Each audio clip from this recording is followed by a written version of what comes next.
Welcome to Slaughterhouse Stories. I hope you enjoy the stories I have for you tonight.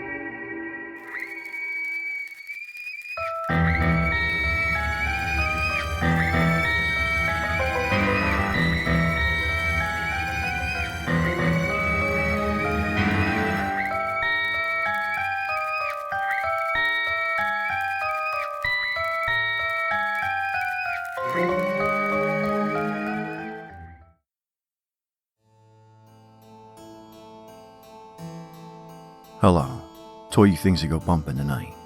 Hello to all you fleshbag humans as well. Welcome to the show that brings you creepypastas, short scary stories, and dark horror-themed poetry from all across the world. This is the Slaughterhouse Stories Podcast, episode 28, A Thanksgiving Feast. I'm your host and narrator, Ghost Train, telling you to lock your doors, get under your blanket, and keep the lights on. You can follow the show on Twitter at iced_demon, or on Instagram at slaughter_house_stories, and discuss all things spooky with me. If you would like to write in and have your email read on the show, email slaughterhousestoriespodcast@gmail.com with creepypasta requests or your own real-life paranormal encounters. Before we get to tonight's first story, I'd like to ask you a favor. If you're enjoying the show, please head over and leave a review through iTunes and help spread the word to your friends, family, that creature that scratches your feet at night when you're sleeping. Whomever. Tell them, be a listener, not a victim. Now, let's get spooky. This week, we start off with a polite monster. A kind monster. The kind of monster that's looking out for your well-being. Okay, so none of that. What we really start with is a monster resting under a bed and waiting. Every night it waits until midnight before crawling out. What happens next? What if the human isn't in bed? Well, you should stay in bed, hope you're safe, and listen as I tell you the story of the Sleepy Time Monster.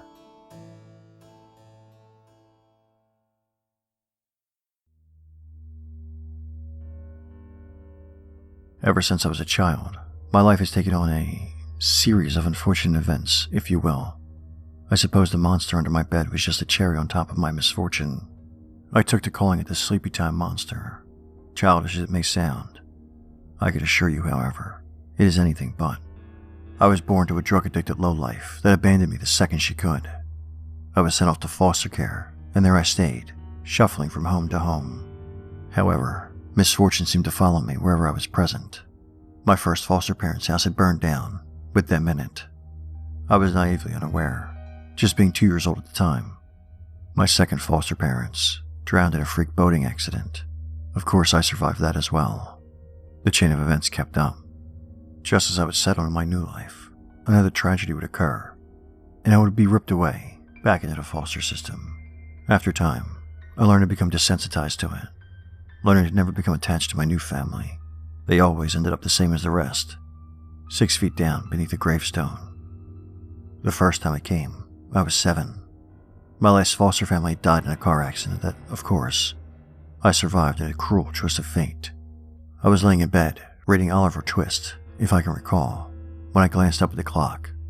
Yawning, I saw that it was 11:59. I decided to call it a night and pulled the woolen sheets over myself as I rested my head on the pillow. In the background, a loud tick indicated the arrival of midnight. As I drifted off, however, I heard a loud scraping noise beneath my bed. I was intrigued. God, I was so naively stupid. I peeked beneath my bed, and it was at that moment my heart stopped. I yanked my head back and pulled the covers over my shaking body. A dark shadow fell across the inside of my blanket as the monster pulled itself from the depths of whatever nightmare it had come from and stood on my floor. I watched its frame through the covers as it slowly stalked across my room and ever so slowly switched off the lamp. I could feel it standing over me, and watched in disbelief as it raised its long, thin finger to its lips and quietly slunk back beneath my bed. Somehow, I fell asleep that night, and, as if it was a recurring nightmare, it kept coming back. Every night, at exactly midnight, it would crawl out from beneath the bed, turn out the light, and shush me before slinking back into its domain. It was during this I got a better view of its appearance. It was thin, emaciated even, with a face that showed empty skeletal eye sockets and a long, lipless mouth. Its arms and legs were disproportionate, being far too long and tall for its torso. It scraped the ceiling when it stood fully. Years passed of the same routine. I grew to accept the thing's presence in my life, although I had to alter my life because of it. No overnight trips, no slumber parties. I didn't know exactly what would happen if I wasn't in my bed by midnight, but I suspected it wouldn't be good. I wasn't afraid of the creature anymore. No. Too much time had passed, but I was very weary and cautious of it. I knew with every cell of my body that it was unnatural. That's when the incident occurred. I was in high school now, with a solid group of friends and decent popularity. I had taken to partying as a way to pass the time, but I was always careful. Not too many drinks, and always home and in bed before midnight. Not this night, however. Too many drinks had impaired my sense of time, and when I checked my watch, it was 11:51. I swore, drawing the attention of the partygoers, but by the time they had managed to question, I was already at the door and sprinting home. It had only been a 5-minute drive here, and so I held in my mind a naive hope that I might be able to make it home before midnight. I couldn't. My watch ticked loudly as midnight arrived, and my heart sank, as from beneath an old bed, left among a pile of abandoned furniture, a long, pale arm reached out and clutched a chair. I watched in horror as the creature slowly pulled its towering frame from beneath the bed and screeched into the cool night air. I turned and ran as fast as I could, listening as the thing thumped along behind me. My heartbeat pounded in my ears and my lungs were on fire, but I didn't dare stop even for a second. I looked over my shoulder just as the thing slammed into me, looming over my helpless form. It slammed its fist into my head. When I woke up, I was resting in a hospital bed, several nurses chattering around me. I looked to my side, seeing an IV drip inserted into my arm. Trying to sit up, I fell back in pain. I realized my ribs were broken as I felt an aching pain in my sides and suspected my ankle was broken as well. My head swam as I drifted back into unconsciousness, my last sight being the nurses rushing over. In my unconsciousness, I dreamed that this sleepy-time monster was standing over me on that very same empty road where I tried and failed to escape him. I dreamed that I was embedded in the asphalt, with only my face remaining unemerged. But instead of attacking me, of killing me, the monster spoke to me. Its lipless, thin mouth opened and spoke in a way I am unable to describe. It spoke words I did not know, yet I did. It made sounds I could not decipher, yet I could. It told me, Somnum Eternam. And then I awoke. Eternal sleep, that's what it said. I've grown up since then. I've moved into my own apartment. After graduating with a bachelor's degree from a prestigious college, I work a well-paying, stress-free job. All in all, I'm doing much better than most people. And yet, it never left. It crawls out from beneath my bed every night, turning at the light and sending me into the abyss of sleep. It still forces me to sleep. Lately, it's becoming more and more agitated, more aggressive. Instead of its normal, silent slither over to the light, it stomps loudly. It stands over me now, silently screaming, before crawling back beneath the bed. It's tried going to either side, looking as if it's trying to find a weak spot. Its skeletal eye socket somehow brims with cold fury. The thing wants to kill me, and it's so close to figuring out how. It wants me to sleep eternally, to die, just as it told me on that faithful night. It has to be bound by some unseen rules that keep it from smiting me in bed. Otherwise, I would certainly be dead. At least, that's the conclusion I've come to. As to why I'm still alive today, the scariest part of this is, I don't know. I don't know why it spared me once. Why it left a scar shaped like 3 Z's on my hand. Why it branded its words into my memory. Maybe it's part of its rules. Maybe he was toying with me. finding pleasure in my torment. Maybe it was simply forgiving. All I know is that it is impatient for my death, and it wants to do the honors. All it needs is an excuse.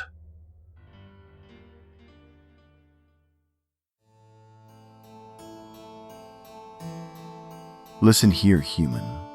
You have a curfew, and you had better stick to it. Or the next time, you won't have to worry about waking up in the hospital. You won't have to worry about waking up at all. Hopefully, you all stick to your curfew, or else your monster may just get you. While you check under your bed to make sure nothing is there, let's move to the next story of the night. You may want to cover up any mirrors for this story. Credited to Matt Chatham, about a college student who was telling us about a moment with a mirror that changed his life forever. Allow me to tell you his story. Stay away from the mirrors, still keep a watch under your bed, and enjoy that night in the mirror.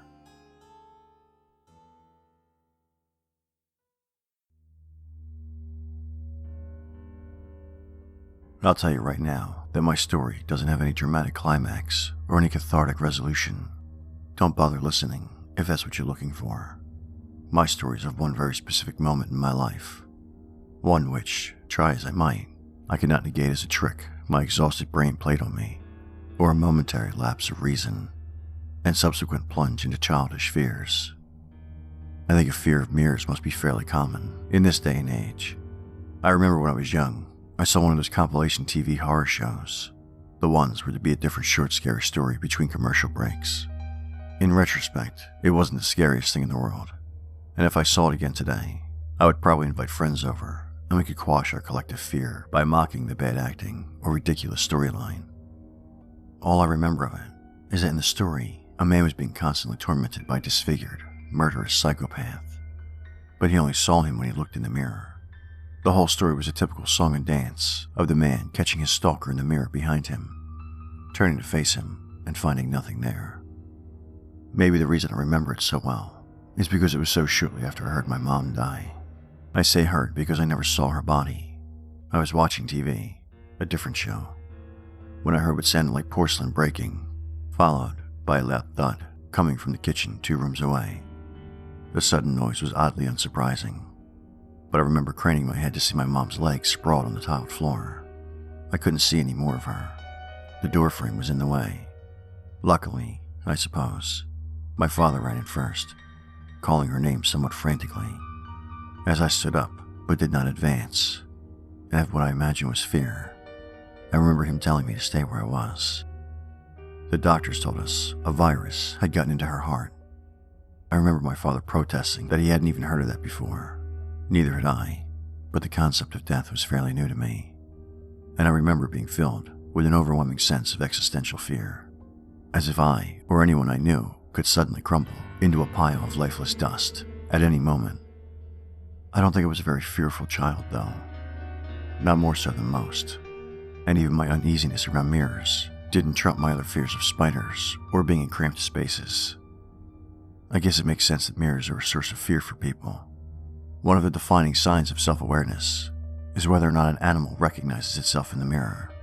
Maybe we still maintain some primal belief that what we're seeing isn't really us, but some sinister shadow self. Not to mention all the scenes in horror movies that use them.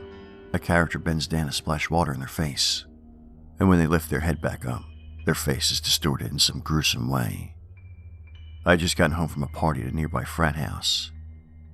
I lived in an old Victorian house that 4 of my friends from school and I rented.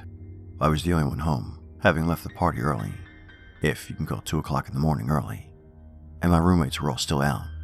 I ran upstairs to my room, exhausted and wanting nothing more than to lay in my bed and feel the rest of the world leave me behind. But I didn't. In rare form, I decided to take a few more steps down the hall to the old, poorly designed bathroom 2 of my roommates shared with me. It was lit by a single fluorescent bulb, casting the black and white tile in a sickly near green color. I ran a thin strip of toothpaste on my brush and gave my teeth a once-over before spitting the slightly brown spit and foam down the sink. When I looked up, I saw her, standing behind me in the bathtub, with the curtain drawn wide open. My mother's mouth hung down as if screaming, but without any sound. I could tell it was my mother, but she was a grotesque shadow of how I remember her. Her eyes were either completely gone or simply black in color. The sockets were vacuums within which nothing reflected. Her skin was so pale it was almost blue, and her dark hair looked drenched in water, hugging her scalp tight and falling in front of her shoulders in thin strips. Her mouth wasn't screaming exactly, so much as hanging open, impossibly open, much further than a person's jaw can extend. She seemed to be wearing a thin nightgown, drenched like her hair, and clinging to her emaciated body. Her stick legs looked like they were going to buckle under her weight, while her arms reached back against the wall. I must have only seen her for a few seconds before turning, screaming, and falling backwards, slamming hard against the tiled floor. The tub was empty. There had been no sound, and now as the echoes of my cry dissipated, I could only hear my heavy breathing. I don't know how long I lay on the floor of the bathroom, the fluorescent bulb dully buzzing as I became too frightened to even move. Eventually, I heard the downstairs door swing open as a parade of drunk college boys and their floozies poured in for the night. They found me on the floor and thought it was hilarious that I was so drunk I'd almost passed out in the bathroom. I never saw her again. I never want to see her again, and every day I wish I hadn't. There are myths of people being scared to death or being haunted by dreams of a single event for their whole lives. I've had dreams too, but they aren't what haunts me to this very day. When someone you love dies, you tend to forget everything bad about them, and eventually your fond memories of them just coalesce into a fondness you share with everyone that knew them. But that's not how I feel about my mother. I was too young to have endless loving stories about her. Instead, all I can remember is her face at night in the mirror. My story doesn't end with me taking my own life or anything dramatic like that. I have thought about it though. I tried putting a length of rope across my neck one day and squeezing, just to see what it would feel like, but I would never go through with it. It isn't so much that I want to live. What bothers me the most is that I don't know for sure what happens when we die. Nobody knows, but what I saw that night in the mirror makes me think I do.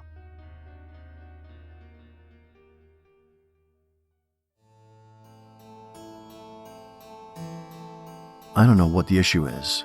His mom just wanted to check in and make sure he was doing okay. I don't know why he'd react that way. You humans are so cruel to each other, especially when the dead ones stop in to say hello. So much for hospitality. Shame on all of you. While you lower your heads in shame, it's time for this week's recommendation. Today I want to recommend a book by one of my favorite authors, Blood-Sucking Fiends by Christopher Moore. This is book one of a vampire trilogy. More on those books another time, and is one of my favorite books. Jodie never asked to become a vampire, but when she wakes up under an alley dumpster with a badly burned arm, an aching back, superhuman strength, and a distinctly Nosferatuan thirst, she realizes the decision has been made for her. Making the transition from the 9-to-5 grind to an eternity of nocturnal prowlings is going to take some doing. However, that's where C. Thomas Flood fits in. A would-be Kerouac from Constance, Indiana, Tommy, to his friends, is biding his time night clerking and frozen turkey bowling in a San Francisco Safeway. But all of that changes when a beautiful undead redhead walks through the door and proceeds to rock Tommy's life and afterlife in ways he never thought possible. Go to Amazon or wherever you get your books from and pick this up. I think you'll love it. Now that I've given you this week's recommendation, let's take a trip down to open mic night at Beazel Pub.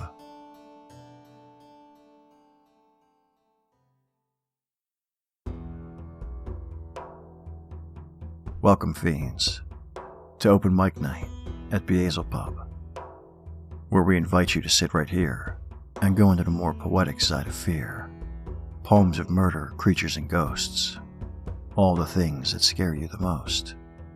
This week, we get another appearance from H.P. Lovecraft, with his poem about a man having a promise made to him by a demon, and what that promise actually was.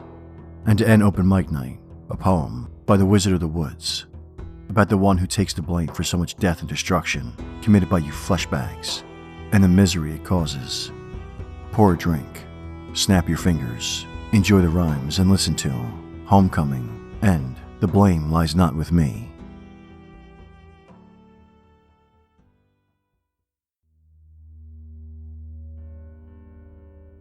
The demon said that he would take me home, to the pale, shadowy land I half recalled, as a high place of stair and terrace walled, with marble balustrades and sky winds comb, while miles below, a maze of dome on dome, and tower on tower, beside a sea lies sprawled. Once more he told me I would stand enthralled of those old heights and hear the far-off foam. All this he promised, and through sunset's gate he swept me past the lapping lakes of flame and red gold thrones of gods without a name, who shriek in fear at some impending fate. Then a black gulf with sea sounds in the night. Here is your home, he mocked, when you had sight.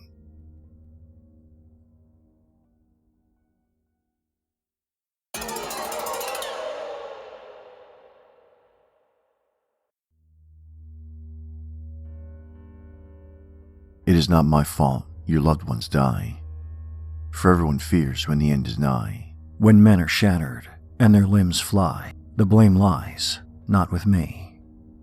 Tools of death in careless hands that crush the worlds and plow the lands and spill the souls like desert sands, the souls that I must see. I long to go where those spirits do, to be free of fate I'm shackled to give mankind a peace that's true. But I'll never be set free. My role eternal, and so my life, to be the one who bears the strife, the wrath, the pain, gun, sword, and knife that brings all hope to me. Your world of flame, your world of smog, your lungs shall fill, your oceans clog, and eat away like a rabid dog. The blame lies not with me. The lazy hands and greedy hearts that shred nature to bleeding parts, when all the while the rotting starts and devours all to see. My name is tied to the evil ones, forever bound to their daughters and sons, and sung in songs of swords and guns beneath the withered trees. These monsters claim that I'm to blame, a hungry beast no man can tame, an entity of death and flame, but they created me. It is not my fault that your money's gone, rendered worthless by the order of one who cannot repair the damage done. The blame lies not with me. I am fed and fueled by mounds of cash, while those around me are turned to ash, and the hopes of those that lived are dashed, slain by frivolity. To the streets the lost will turn, their worthless bills now tinder to burn. The depression comes for you to learn, the curse of poverty. Fallen figures of good and kind strike deeper than bolt or blade, I find. Failures of the power mad remind how ruthless life can be. It is not my fault that fear is spread, that the living soon will join the dead. Not a single word spoke I to dread. The blame lies not with me. The memories that scar them still, that I bestowed but not by will, still writhe and worm and take their fill, and shape reality. The men that brave or flee from pain, and return back home to loves again, still bear my mark upon the brain, where no one else can see. For he is lost in a world unseen, one that lurks within his dreams, and wakes to shred him at the seams, and leave a husk of he. This is the burden that I bear, that I am forced at once to stare into the hopeless dark despair that spreads because of me. I wanted none of this for you.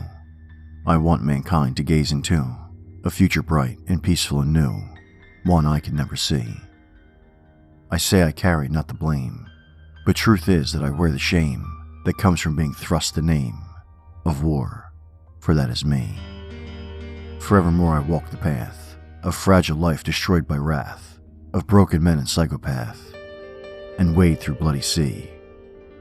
I want, above else, to be set free, and I pray my death resides with thee, and hope these words brought you to see that truly the blame lies not with me.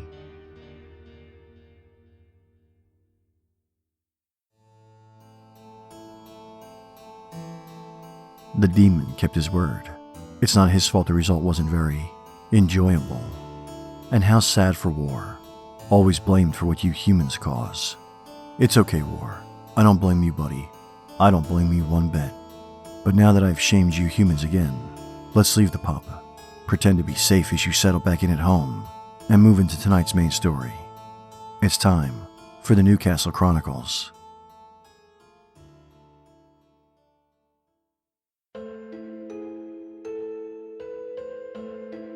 Tonight, we find ourselves enjoying the holiday of Thanksgiving. But for our old friend Scott, it takes on a new meaning when he wakes up to find the Bone Baron has been handling the cooking duties. Just when he thought he found a permanent home, the Baron had other ideas and was very, very hungry. Lock your doors and lock your windows and hope that you're not on the menu as you listen to my story, A Thanksgiving Feast.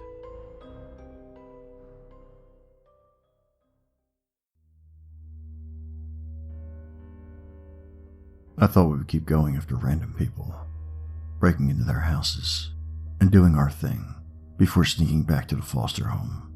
This isn't what I want to do. I don't like what we do. I still cry every day over what happened to my family. I hate this, but it's not up to me. It's up to him, the Bone Baron.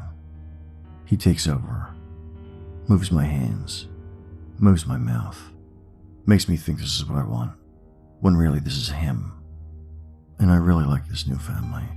They took me in and gave me a home.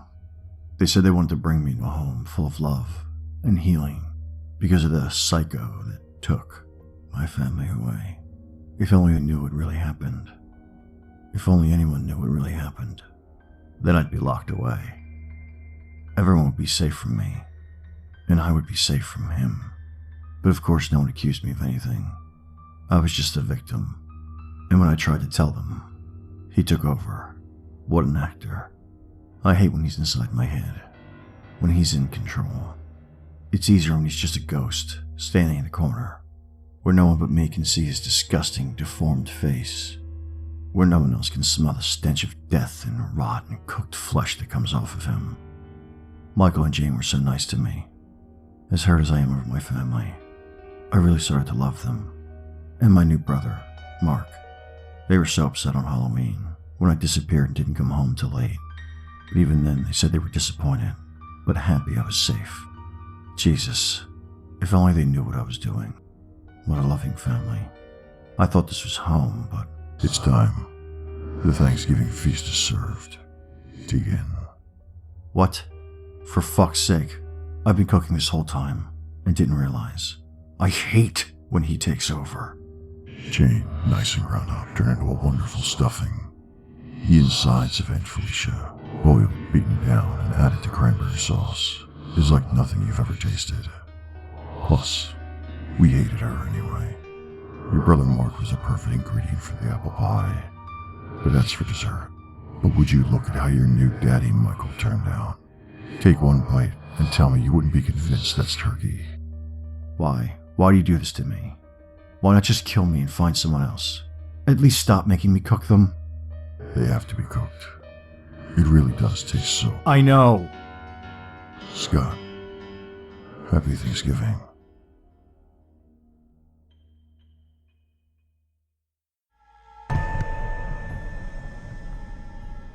Gluttons.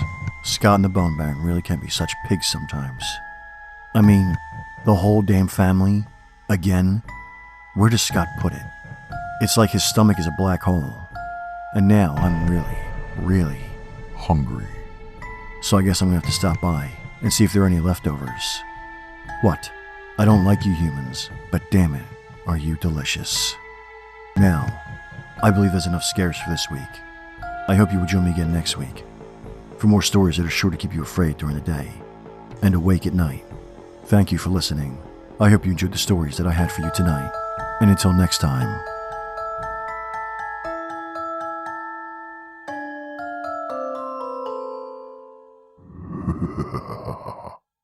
Stay spooky.